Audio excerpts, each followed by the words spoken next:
Hello and welcome to the Smart Divorce Podcast. Very special episode today. I'm delighted to welcome Karin Walker to the podcast.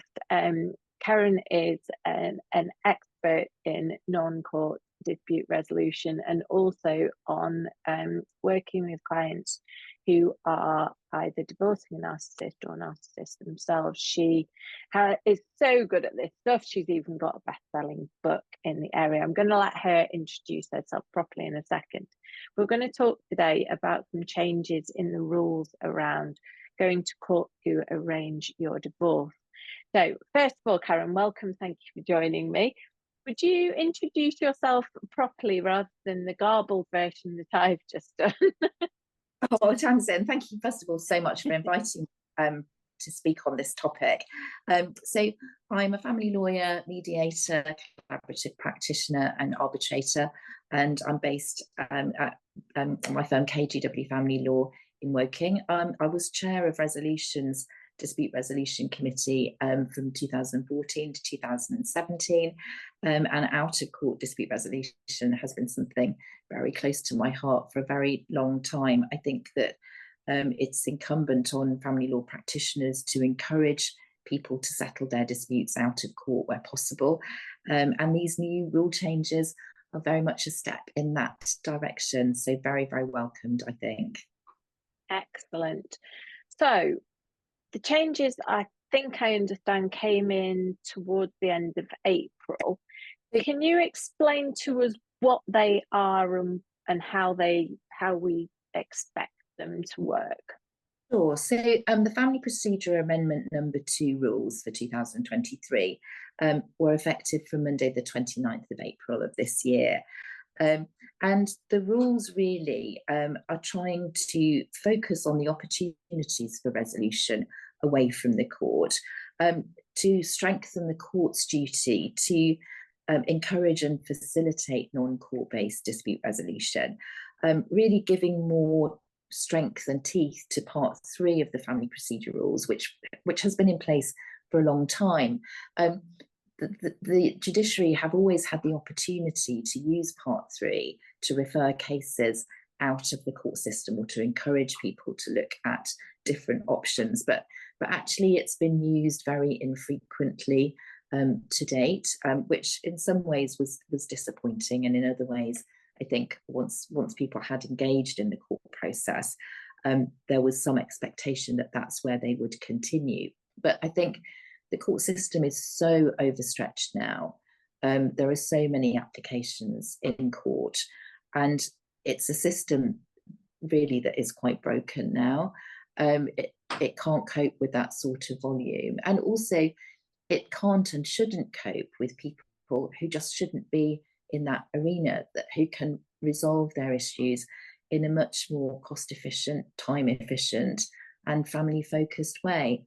And people really should be addressing that and seeing the court system as a last resort if there really is no alternative, rather than court being the first port of call and then looking at something different. So that really is what the rules were intended to achieve. And then in terms of what professionals need to know, the definition of non-court dispute resolution has been widened.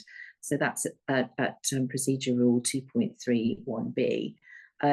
And it's not limited to mediation and arbitration, but also evaluation by a third party, so private financial dispute resolution, and also collaborative practice. So it's really widening it right out to say, well, you can't just now say we're not suitable for mediation. If that's not the right one, then look at the other range of out-of-court options and see which one might be suitable. The number of mediation information and assessment meeting exemptions has been reduced. So unless you really do fall into one of the quite narrow exemptions, which are really around the domestic violence side, then it's no longer just a tick box exercise. You've really got to think about, is there something which you could consider? And also there are going to be consequences with all of this, so that if you don't look at options that might suit a particular couple, and if you just blanket say, oh, it's not suitable and leave it at that, that may have consequences further down the line. There's a new court form, an FM5, which seeks views on non-court dispute resolution. So if the court requires you to do so, the parties may have to file and serve this new form, which sets out what steps they've taken and what they've considered, so that the court can have regard for that. And then you've got the increased use of stays and adjournments, which I think we're already seeing in the space of what, it's probably 5-6 weeks since these rules came into place. So court will of its own volition adjourn a court process. So it's no longer necessary for the parties to agree to that. That adjournment can be imposed. And so again, it's 3.41a, but the rule there is to stop the court process and actively encourage the parties to go and do something else. And I've already had 2 or 3 referrals via that route where people are in court and they're being sent out. And then I think the final point, which perhaps practitioners really need to sit up and take notice over, is at procedural 28.3, you've now got the cost consequences. So when assessing costs, the court must have regard to a failure by a party without good reason to either attend a MIAM or attend some form of non-court dispute based resolution. And that's a real step up to say that if you're not doing this, this could translate into costs. And I think we might see more and more cost orders of that nature, where people have been belligerent and just refused to consider this. So I think I really welcome the changes. I think they're a hugely positive step. I personally think making out-of-court dispute resolution absolutely compulsory is a bit of a step too far, because I think you have to consider what is right for the couple, and there's a whole range, and so I think it's not beyond the wit of most family practitioners to find something that would be suitable, or at least to try and see if it works. I think that it's important to explain to clients that the court isn't the provider of justice and retribution. It's a very clunky, delay-ridden, inadequate last resort, which will become a lot better if it's not full of people that don't need to be there. So there's a win-win. It's if it's allowed to work properly, it's an excellent system. It's too full of people that don't need its services. So if these new rules can be followed, all those people that don't need to be there can be somewhere else, then the system, which when not overstretched is very efficient, can work as it was intended to do. So better all round. Absolutely, totally agree. I have a mound of questions from everything you've just said.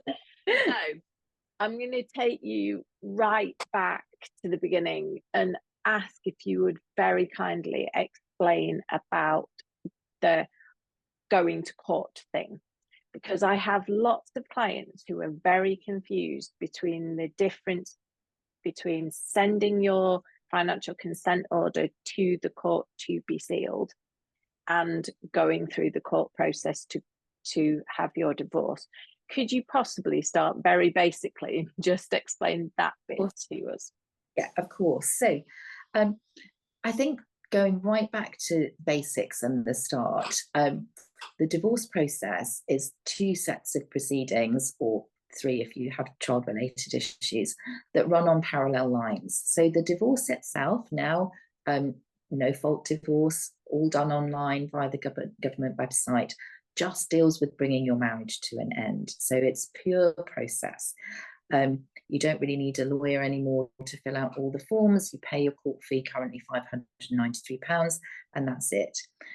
Then you've got the financial side. So you have the standard court form for disclosure, which is a Form E, and most people will use that whether they're dealing with voluntary disclosure or court-based disclosure. If we look at the voluntary side first, so let's say you have no proceedings issued at all, but you know you need to sort things out. So you say to the other side, let's both do a Form E, because the job that you're doing is what is there, and then how do we divide it? It's as straightforward as that. So to find out what there is, use a standard form. Everybody knows what it is. It makes sure that nothing is missed out. Exchange those, hopefully via some method of dispute resolution, which we'll talk about in a minute. You reach an outcome that everybody can live with. I won't say be happy with necessary, but everybody can live with. But that then needs to be ratified by the court, because in order for it to be binding and enforceable, and bring claims to an end. So if you're looking at terminating an entitlement to maintenance, you need to have that brought to an end by a court order.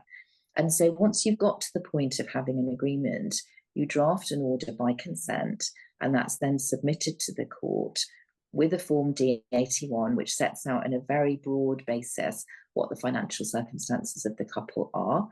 The purpose of that form is to show pre-agreement, these are the financial resources of the couple. Then the agreement is implemented, and then let's look at where they will stand after implementation. So that's the purpose of Form D81. And the consent order goes into the judge. The judge looks at the D81 to make sure that everything is fair, will then ratify the order, court fee of £58 at the moment, and everything comes back done. So that's the consensual, no need for any court application way of dealing with things. If somebody won't provide a Form E, or won't provide any disclosure, or just won't deal with anything at all, is ignoring everything, then as an absolute last resort, you might issue your Form A. So that's your standard court application for financial remedy proceedings. And then you're into the court timetable. So you will have a date for your first appointment. You will have a date 35 days prior to that for exchange of Forms E on a formal court-based basis. Your opportunity to ask questions, which will be dealt with at your first appointment. Then you'll have your FDR appointment, so financial dispute resolution appointment with the judge. And if you really can't sort things out there, then a final hearing. But going back to the use of stays pursuant to Rule 3.4, at any point in that process, the court now, without the agreement of the parties, can take people off the tram line of the court system and move them into something else. But one of the things I would hopefully like to demonstrate in this podcast is that you don't have to see an application to court as the only alternative if somebody just won't play ball. People don't play ball for all kinds of reasons, sometimes emotional, sometimes awkwardness, sometimes a mixture of the two. But there are different ways of breaking that impasse. And I think, sadly, all too frequently, you hit an impasse and someone will just send an application into the court and say to their client, oh, we're not getting anywhere, so we have to do this. And actually, that's not right. But if it happens, it's not the end of the world, because you can still come off that trajectory and move to something different that perhaps could have been considered at an earlier stage and wasn't. Does that explain those two? Absolutely, that's absolutely perfect. My next question is one that I know you're going to be able to explain very well to me. Can you go through? So we've talked about out of court dispute resolution, and we've said there are lots of options. Mm-hmm. And I know that they're quite complex, and we've spoken to people on the podcast before, but just really briefly, could you run through the options that clients might want to look at or might be able to look at, so that they're not filing and going through this long-winded court process? Sure. So I think the one that everybody knows the best is mediation, because That's what the MIAM Mediation Information and Assessment Meeting was first all about. And that involves the couple sitting down either remotely or in person with a trained facilitator. Their role is to help them reach their agreement. They can't give them advice, but they can provide lots of information, and they'll work with the couple to create an outcome that they can both live with. And so that's, I think, the most traditional form. Historically, it's been suggested that mediation is unsuitable in all kinds of cases where the couple find it hard to sit down together. And whilst one can understand that, and I'm not going to underestimate how difficult mediation can be, it's a big deal to sit down with someone and do that. But I think it's important to think about what the alternatives are. It's quite a big deal to go into a court building and sit in a very inadequate waiting area and be in the same place. So, so I think classic mediation, which is the best known, is sometimes shied away from because it's perceived as being a need to sit down together and work something out. I was quite interested to see, I'm going to hold up my hand to one of my guilty pleasures. I watch Coronation Street avidly and have done for many. But I'm pleased to see that there's a dispute between the guy who owns the funeral parlour and his sister, and that's going to be mediated. So I'll be very interested to see how they deal with that. But so mediation is the most obvious one. There are different forms of mediation. So hybrid mediation is an opportunity for the mediator to hold confidences. That's the only difference between classic and hybrid mediation. But hybrid mediators are specifically trained to deal with high conflict situations. So I feel quite strongly that if you're thinking about going to court, using the hybrid model, so you've got a highly trained mediator, you're probably going to keep the couple in separate breakout rooms, so that's going to take away all that need to be face-to-face. You might want to bring the lawyers with them into the process so that they feel supported and advised, which can make the mediation itself much more focused and fast-moving. And so in many ways, it mirrors the court system, but rather than having a judge who will make a decision, which nobody might like, you've got a neutral facilitator instructed by both, who's starting very non-positional. I always say to clients that come to me as a hybrid mediator, don't come with offers and I want this and you want that, because to move away from that always feels like you're giving in. Come along with an idea of your direction of travel. What's important to you? What are you prepared to compromise over? Don't be fixed to anything specific, and let that outcome grow through the benefit of the neutral facilitator providing information and a steer and discussing options, and the lawyers providing advice. So I think that hybrid model is very, very useful. For people who don't want to do that, I think neutral evaluation is a very underused out-of-court tool and is very inexpensive, can be brought into any kind of process, mediation, hybrid mediation, collaborative practice, but you're going to bring in a third party who would probably be an arbitrator or a private FDR judge, somebody with that kind of level of qualification, who is going to look at the issues and give their view as to what a judge might do. Nobody has to be bound by it. We work in a very, very discretionary jurisdiction, so there's no right or wrong answer. But in cases where there is a real impasse over points which can readily be argued one way or another, examples being pre-acquired pension resources. So pension that's built up a long time before anybody laid eyes on anybody else.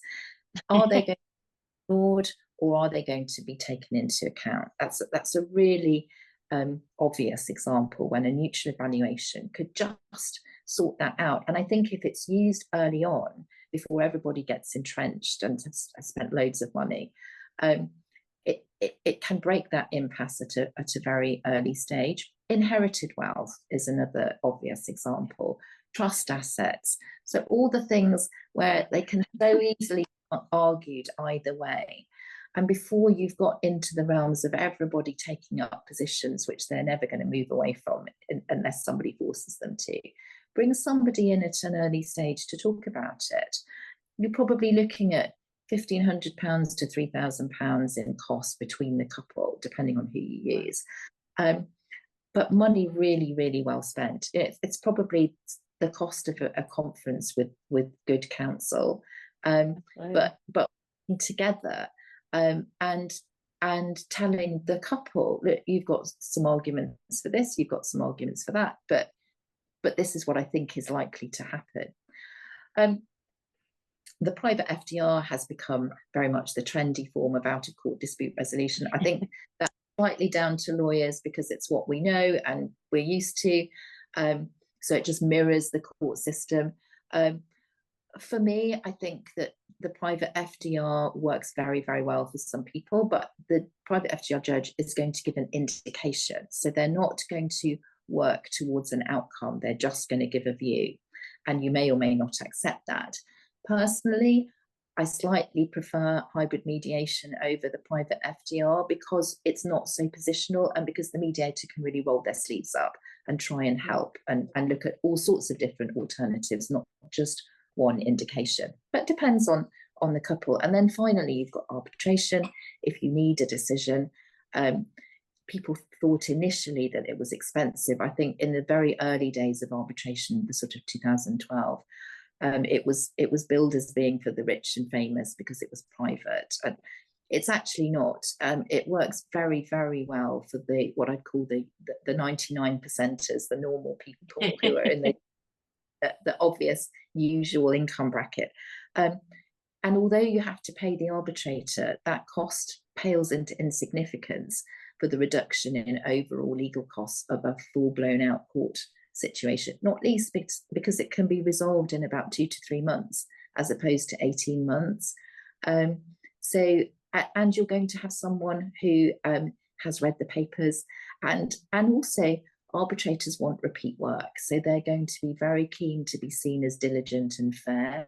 They're not likely to be pro-wife, pro-husband, pro either one side or the other.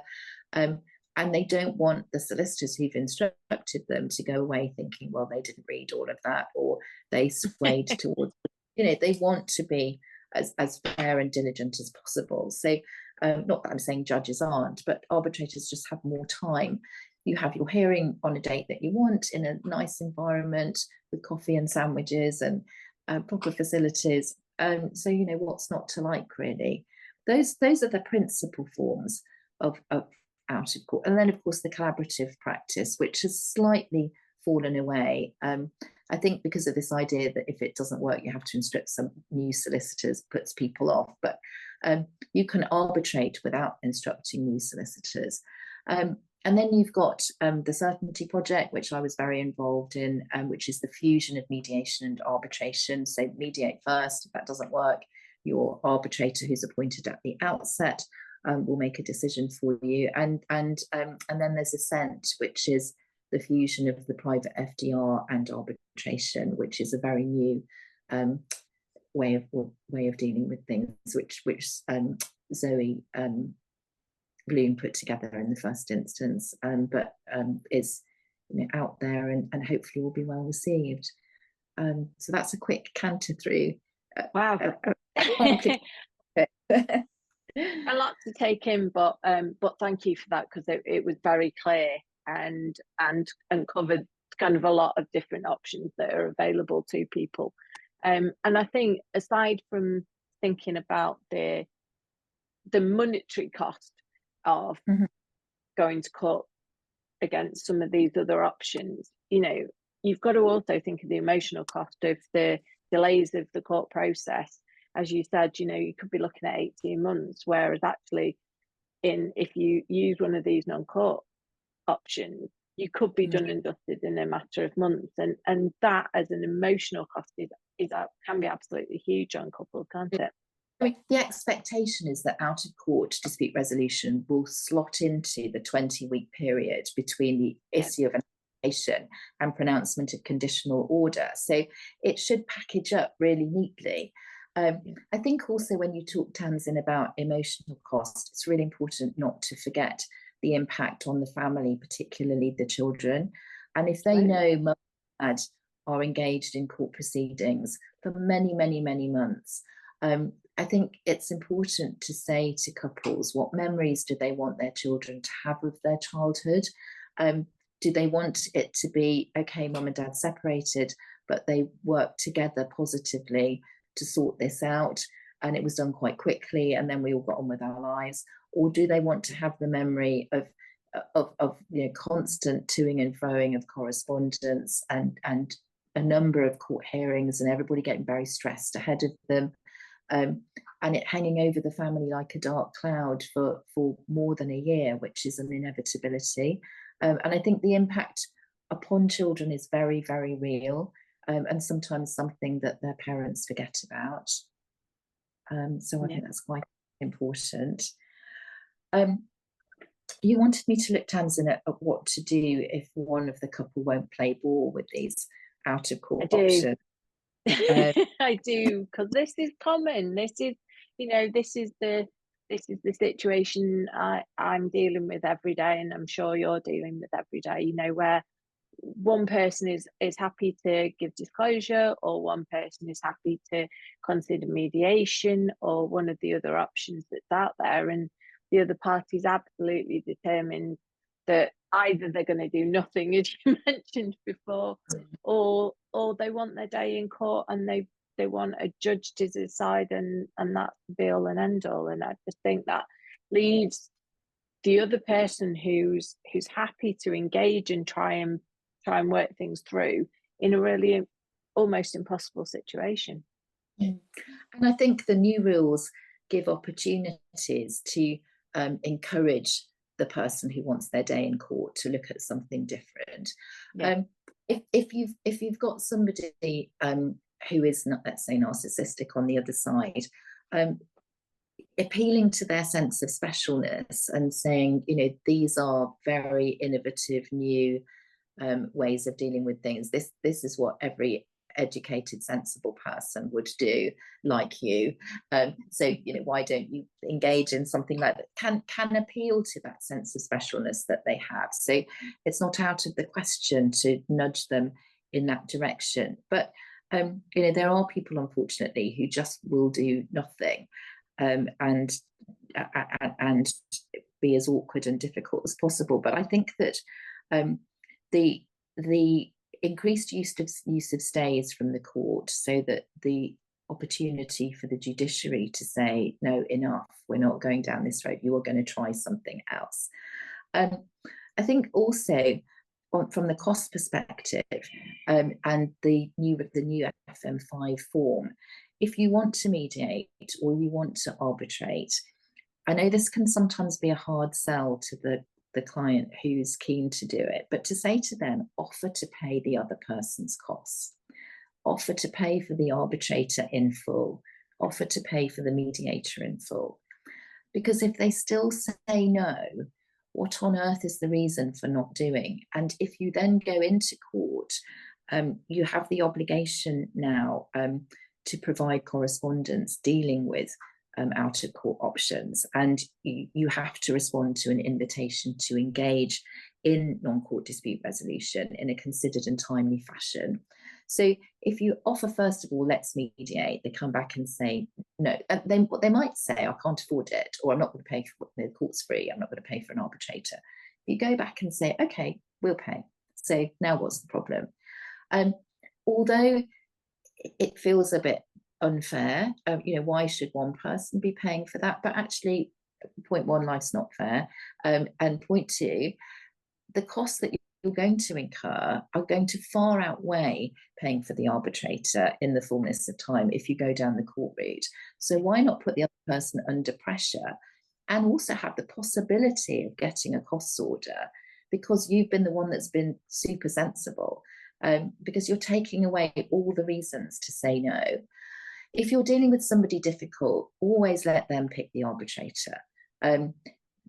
All arbitrators are good, and mediators. I think they're all properly trained professional people. And if your solicitors put together a list of, let's say, 3, 5, 6, however many, let the person pick one. If they've chosen them, they're much more likely to buy into it as a process. much more difficult for them to not like the outcome. And again, it makes them feel in control and superior. So yeah, nothing wrong with that. Life's also about picking battles, and if you don't need to have a fight over something, just let the other side do it. As I say, it feels hard from the point of view of the person who is paying, because they will think, why should I be doing that? Why am I picking up all of the bill?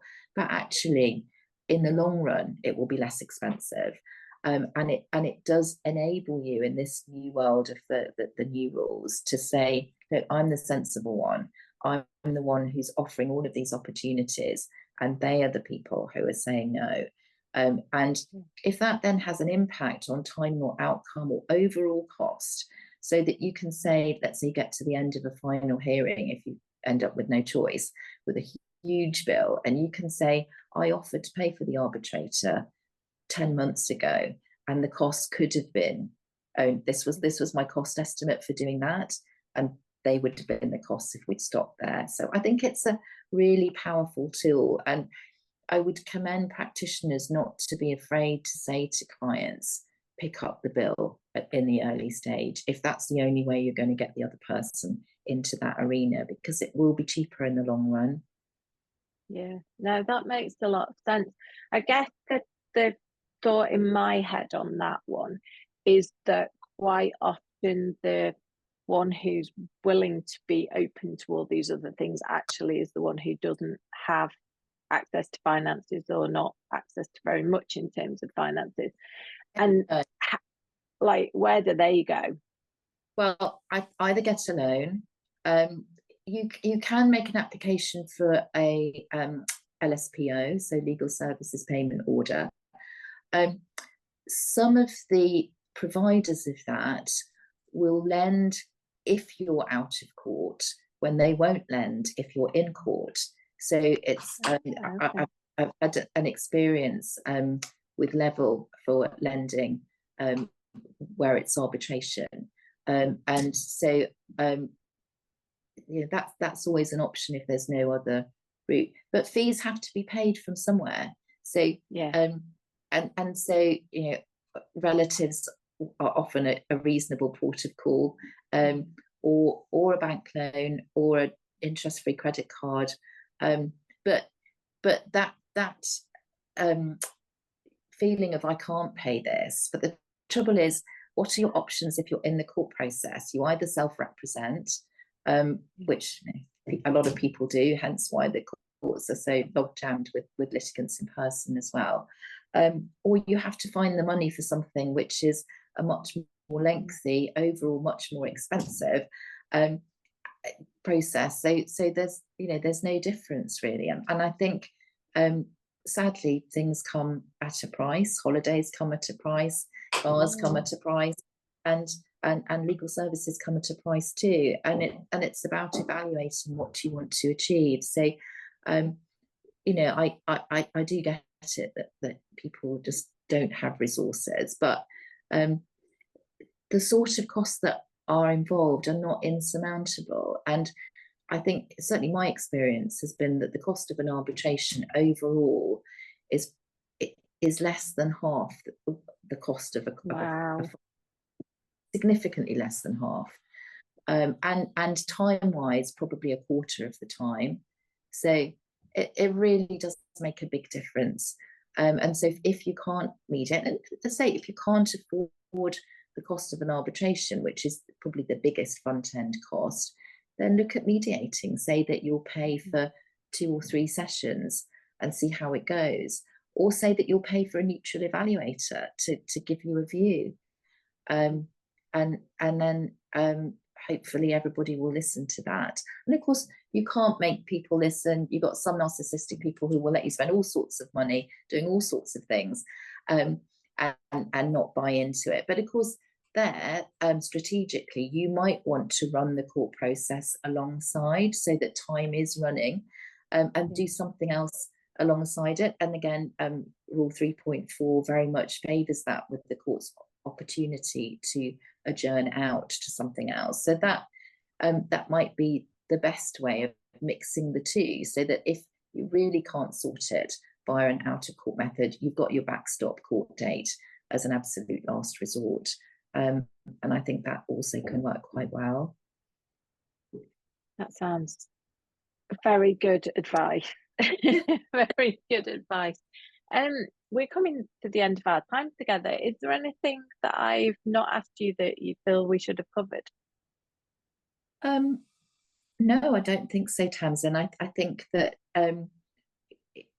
what I would say to people listening who are involved in this process is, don't assume the court is the be all and end all. I think as a mindset, we have this idea that the court is this bastion of the English legal system and justice and so on. And I would really stress that it is not. It's a, you know, it's there as a last resort, and I think it's such a shame that these out-of-court models were initially described as alternative, which made them sound a bit wacky and a bit odd and a bit different, and 9 times out of 10 unsuitable. So this alternative label rather stuck at the outset, and I'd like really to see court as being the last resort, and these forms of non-court-based dispute resolution really becoming the norm. And I think what we would find is that people who are currently litigants in person would be more encouraged to take proper professional advice, knowing that it's got an affordable price tag to it, and that they can have a proper cost estimate right at the outset, and it's not going to run away with itself. But the court merry-go-round, in terms of costs, you get kind of sucked into a process that becomes increasingly more expensive, and before you know it, you've hemorrhaged tens of thousands of pounds, which would have been better put to houses, school fees, and everything else that, or into pension, or all sorts of other things. Because it really is dead money. And I think that I'm hoping that these changes and the definite groundswell of change that we're experiencing at the moment will encourage the public to realise that you don't go to court when you separate. You can if you have to, but it really is the last option, and that there are so many ways of dealing with things differently, and so many very competent professionals out there who can help you through that in a manner which suits your budget and will achieve an outcome which is going to be livable with, hopefully fair, but most importantly, you'll understand why you got to where you did, and it won't be just imposed on you, and then have to be worked through, because, you know, whether you like it or not, you will have a participating role in constructing your own future, which is so important, I think. Yeah, absolutely agree, and that was beautifully put, and I mean, in complete agreement. I think the more divorces that we can get the finances settled quickly and by the couple who are going to be the ones responsible for putting it into practice afterwards is so important, and the impact on the family hopefully considerably less if they can work together for a solution, because then co-parenting becomes that much more straightforward as well, if you've not had this huge battle and spent the kids' inheritance on going through the court process. So Karin, thank you so much for joining me today. That was a really brilliant conversation, and I'm sure it'll help many of our listeners who are going through this process at the moment. Oh, thank you, Tamsin. Thank you so much for inviting me. My pleasure.